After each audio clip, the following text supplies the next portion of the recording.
মা, আজ তোমার কলি শুতে খুব ইচ্ছে করছে।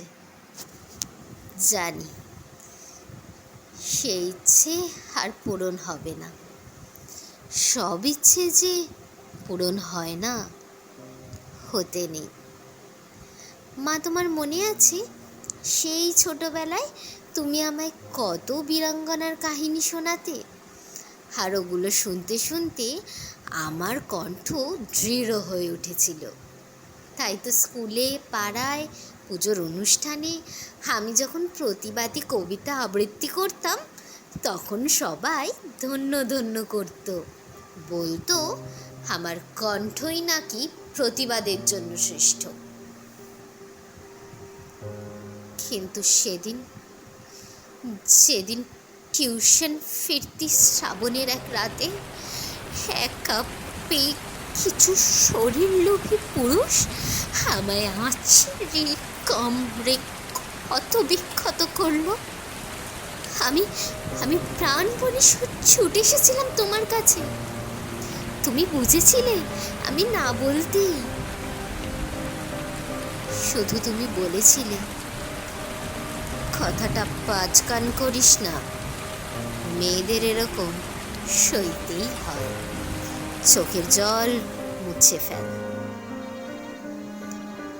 মা, জানো, আজ আর আমি কাঁদি না। চোখের জলগুলো আমায় ছেড়ে চলে গেছে, আর দিয়ে গেছে বুক চাপা কান্না। তাড়াহুড়ো করে আমার পড়াশোনা ছাড়িয়ে বসিয়ে দিলে বিয়ের পিঁড়িতে, তোমাদের পছন্দ করা একজন পুরুষের সাথে। আর শিখিয়ে দিলে সংসারে মানিয়ে নিতে আর মেনে নিতে হয়।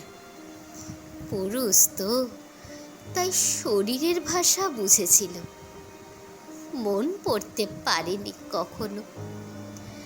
তাই প্রতি রাতে খুবলে খেয়েছে এই শরীরটাকে, পুরুষত্ব দেখিয়েছে অবিরত। পুরুষ তো হয় সকলে, প্রেমিক হয় কজনে। তোমার ঘর হতে বিদায়কালে যখন কনকাঞ্জলি দিয়ে শিখিয়ে দিল বলতে, মা, তোমার ঋণ শোধ করে গেলাম। আমি মনে মনে বলেছিলাম, মায়ের ঋণ শুধু মা হয়ে শোধ করা যায়। মাতৃত্বের স্বাদ আর পাওয়া হয়নি আমার, তাই তোমার সেই ঋণও শোধ করা হলো না। জীবন সাহান্যে দাঁড়িয়ে বলছি, নারী হয়ে শুধু প্রয়োজন হয়েছি, প্রিয়জন হতে পারিনি। মা, শ্রাবণের সেই রাতে তুমি আমায় হাঁটতে শিখিয়েছিলে, আমার প্রতিবাদের কণ্ঠ রুদ্ধ করে।